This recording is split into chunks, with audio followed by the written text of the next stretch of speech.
Welcome to my tutorial for Road Fighter for the NES. This is a solid arcade port. It's a pretty good game on its own. It's very short, but it's in that arcade style. You don't have any lives or continues, so you have to beat each course within a certain amount of time, which is basically your fuel shown on the right side. So if you crash, you lose 5 units of fuel or about 5 seconds, so you don't want to crash. On the left, it shows a little bit of a map to show you how much of the course is left. When you get to that blue flag, that's the end of the course. Hitting into the multicolored cars gives you more fuel, so you want to always try to hit those when you can. You can save yourself when you crash. So that's the main thing I'm going to explain in this tutorial, because it's pretty straightforward otherwise, but that was the main strategy that I used, was trying to keep to the center of the road so that I had enough room to save myself from crashes. That way I could hit into just about anything and still save myself. I didn't have to worry too much about crashing that way.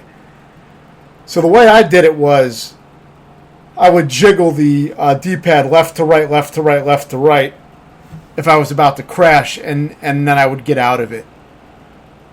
Or if you're fast enough, during the crash, you can just wiggle it real fast and you can get out of those crashes. But it's good to try to anticipate when you're about to crash. It makes it easier to prepare for it.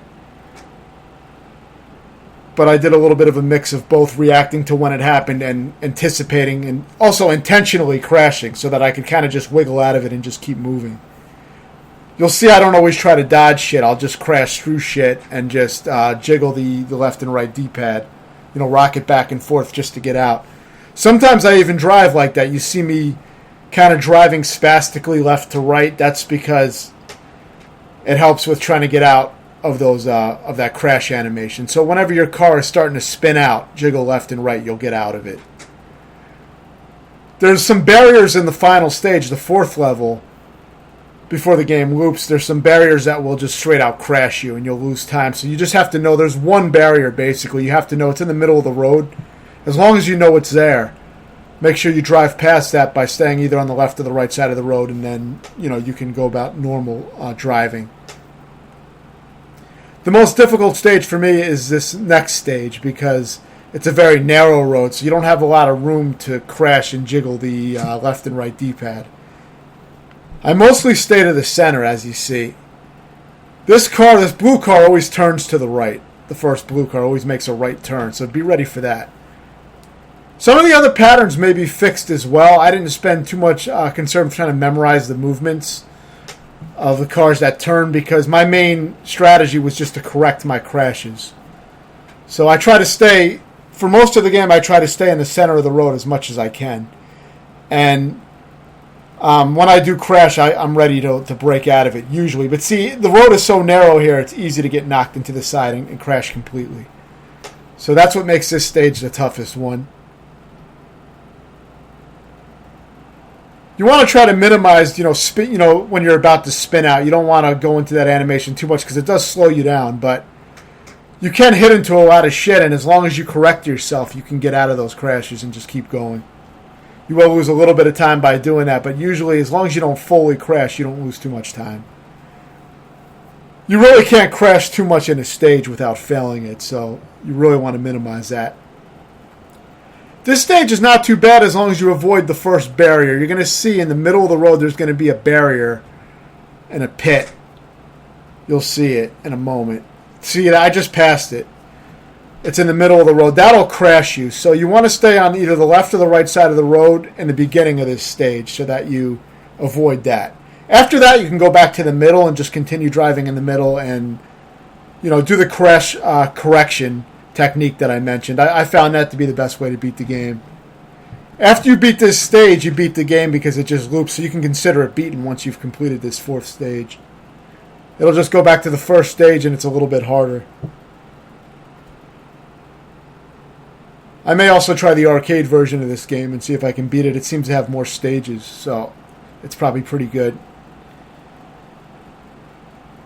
But yeah, as long as you play aggressively with being ready to break out of those crash animations by rocking left and right on the D-pad, you'll be able to get out of them fast. Alternatively, I think you need to press either left or right in the opposite direction that you crashed from, which is a lot more confusing to try to do. So I recommend just doing the method that I use, where I just found rocking left and right on the D-pad would get me out of any crash.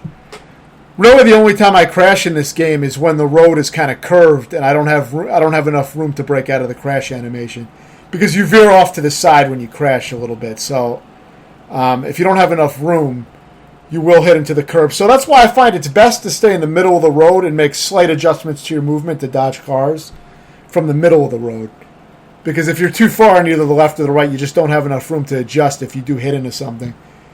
It would be easy if the cars didn't try to turn off to the left or right and bump into you. That's what makes it tough if you're on the edge of the road. You don't have enough time to correct your crashes. So, unless you can completely play the game without touching any of the cars, you're probably going to want to stay in the middle of the road. There's also 2 accelerations. There is the A button. If you hold that down, you get the fastest acceleration, which takes you to 400 kilometers an hour. And then on the left is if you press, hold down B, you'll have a slower acceleration. It only goes up to like 200 and something kilometers. I don't use the slower acceleration at all, and I don't ever slow down. I recommend keeping A held down at all times for the fastest speed, and never slowing down. The only thing you should worry about doing is crash correction. Correcting your crashes when you are about to spin out. So as long as you do that and you grab the cars that give you some fuel back, it shouldn't take you too long to beat. It only took me about 45 minutes. If you have any questions, let me know, and thanks for watching.